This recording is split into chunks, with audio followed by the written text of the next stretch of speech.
O texto de Gênesis 18 nos apresenta algo muito incomum e misterioso. Abraão recebeu 3 seres celestiais e foi tão hospitaleiro que eles aceitaram a refeição que Abraão ofereceu. No entanto, a quantidade de comida oferecida foi muito grande. Estamos diante de gigantes? Anjos precisam se alimentar? Além disso, foi notável a organização da família de Abraão. Falaremos sobre tudo isso. Abraão imediatamente reagiu com a hospitalidade que ainda hoje subsiste entre o povo da Palestina.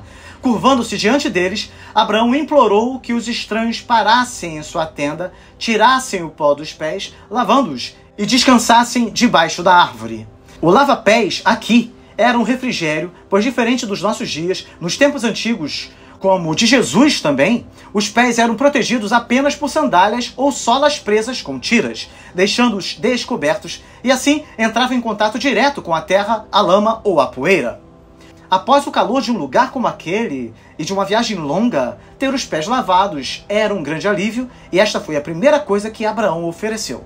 A segunda foi o descanso sobre as sombras dos carvalhais ou terebintos, como já vimos. O patriarca disse que lhes serviria uma refeição e depois eles poderiam continuar a viagem. Seu convite foi aceito. Abraão e Sara prepararam um momento especial para que eles pudessem comer juntos com aqueles seres celestiais. Ele lhes prometeu um pouco de água, mas trouxe tanto queijo fresco, em outras versões uma espécie de iogurte ou leite coalhado, que era misturado com leite, conhecido como remã, que era uma bebida refrescante servida a viajantes cansados, enquanto ele e Sara preparavam uma refeição mais substancial. Ele propôs um bocado de pão e fez Sara assar um considerável número de litros de farinha. Esses pães foram cozidos sobre brasas e eram considerados um alimento muito delicioso. A isso tudo ele adicionou a carne de um novilho cevado e deu ao moço ou rapaz para que se preparasse. O moço aqui, provavelmente, segundo alguns estudiosos, é Ismael. O novilho era um luxo raro e extra que ele providenciou para os respeitáveis visitantes. Algo digno de nota foi a quantidade de comida oferecida na refeição inteira, o que corresponde, segundo o abade Fleury, a cerca de 25 quilos de alimento em nossos dias. As 3 medidas de flor de farinha equivalem a 18,9 litros. E segundo alguns estudiosos, podemos concluir que os homens daquela época eram de uma estatura muito maior, além de possuírem vidas mais longas do que nós. Isso também pode ser visto na Odisseia de Homero, onde Eumaeus entreteve Ulisses com grande hospitalidade, tendo preparado 2 porcos somente para os 2. Em outra ocasião, foi dito que um grande porco foi preparado para apenas 5 pessoas. De maneira tipicamente oriental, ele ficou de pé enquanto eles comiam e atendeu a todas as suas necessidades. Tal tipo de hospitalidade poderia até ter sido oferecida a quaisquer estranhos que fossem bem-vindos. No entanto, o que tornou a cena tão incomum foi o ritmo acelerado em um dia quente e sufocante. Algo inusitado estava para acontecer e Abraão fora capaz de prevê-lo.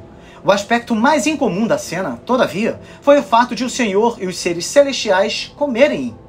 Segundo Calvino, alguns explicam isso dizendo que eles só aparentavam que estavam comendo, como se fossem pessoas. Mas essa fantasia penetra somente por intermédio de outro erro. Imagino que os anjos eram meros espectros não dotados com corpo real. Mas a questão é muito simples. Deus, que criou do nada o mundo inteiro e que diariamente prova ser um ser maravilhoso, artífice na formação de criaturas, pode conceder a capacidade dos anjos adquirirem corpos temporários para poderem cumprir um ofício determinado. A questão mais importante aqui é o fato de Deus ter consentido em comer à mesa de Abraão. Isso é um acontecimento sem precedentes no Velho Testamento. Em Juízes 13, o anjo do Senhor recusou-se a comer com Manoá. Um notável paralelo é o convite de Jesus em Apocalipse 3, versículo 20.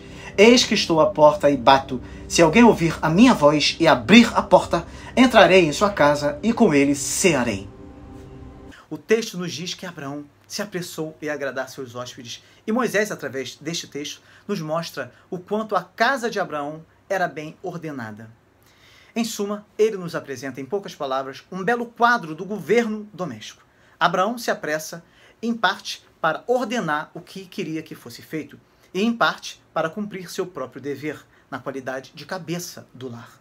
Sara se mantém dentro da tenda, não para se entregar à preguiça, mas para também realizar a sua própria parte nessas tarefas. Os servos estão todos prontos a obedecer. Eis aqui uma doce harmonia de uma família bem conduzida, o que não poderia ter surgido assim, tão de repente, a menos que cada um, pela prática constante, estivesse acostumado à reta disciplina. Isso pode ser notado também na resposta de Abraão à pergunta feita pelos seres celestiais quando perguntaram onde Sara estava. Abraão respondeu que ela estava dentro da tenda, na tenda, como era o costume da época. Era lá que ela deveria estar e onde ela de fato estava. As filhas de Sara, ou seja, as mulheres de hoje, devem aprender com ela a serem castas e boas donas de casa. Tito, capítulo 2, versículo 5, diz exatamente isso. Não se consegue nada andando a esmo. Tem maior probabilidade de receber consolos de Deus e suas promessas aqueles que estão no seu lugar e no caminho do seu dever. Foi assim que aconteceu com os pastores que estavam no campo e guardavam durante as vigílias da noite o seu rebanho, como nos diz lá o texto de Lucas 2, versículo 8. Sara chama Abraão de seu senhor. Esta foi a única boa palavra nessa frase. E o Espírito Santo observa isso, para a honra dela, e o recomenda à imitação de todas as esposas cristãs. Em 1 Pedro 3, versículo 6, está escrito que Sara obedecia a Abraão chamando-o de Senhor, como sinal de respeito e submissão. Assim, a mulher reverencia o marido, Efésios 5, versículo 33.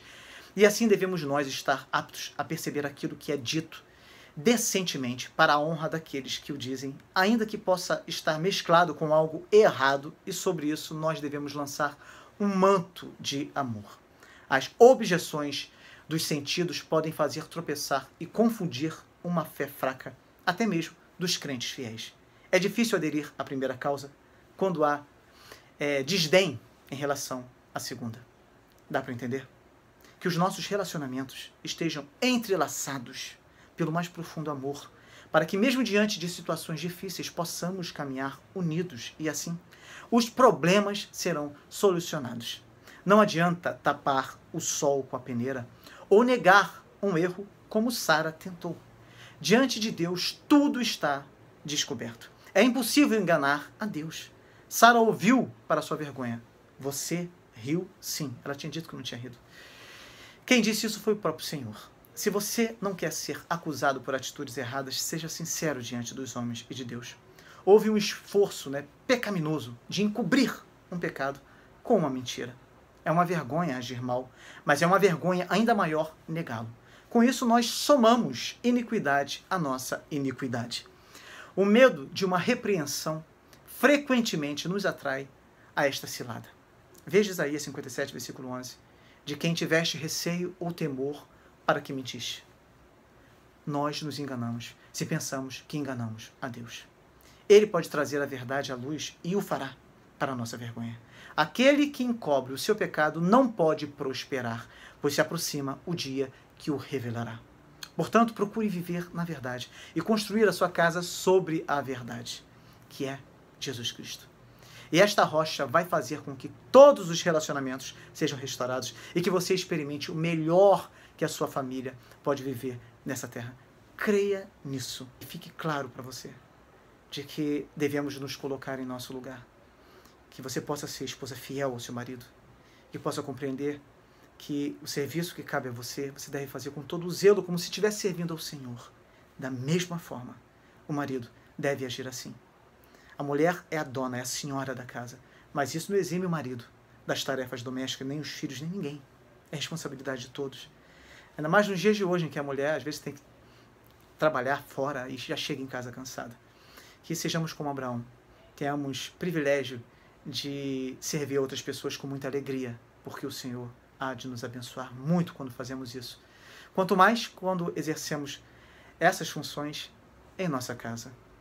Isso é mais do que um privilégio, é um mandamento do Senhor. Amém?